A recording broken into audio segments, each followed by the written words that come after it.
ঢাকা সহ ৪ জেলায় কারফিউ নিয়ে নতুন সিদ্ধান্ত। ঢাকা, নারায়ণগঞ্জ, গাজীপুর ও নরসিংদীতে ১৫ ঘণ্টা কারফিউ শিথিল থাকবে বলে জানিয়েছেন স্বরাষ্ট্রমন্ত্রী আসাদুজ্জামান খান কামাল।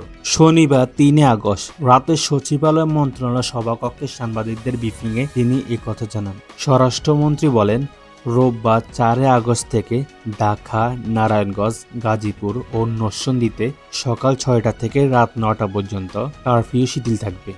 পরবর্তী আদেশ না দেওয়া পর্যন্ত এই আদেশ কার্যকর থাকবে বলে জানান তিনি।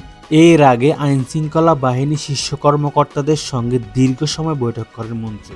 বৈঠক শেষে স্বরাষ্ট্রমন্ত্রী বলেন, দেশের অন্যান্য জেলায় জেলায় প্রশাসনিক পরিস্থিতি অনুযায়ী কারফিউ বিষয়ে সিদ্ধান্ত নেবেন। আমাদের ভিডিওটি যদি ভালো লেগে থাকে তাহলে অবশ্যই ভিডিওতে একটা লাইক করবেন, কমেন্ট করে জানাবেন কেমন হয়েছে, আর অবশ্যই শেয়ার করে সাবস্ক্রাইব করে দিবেন। ধন্যবাদ।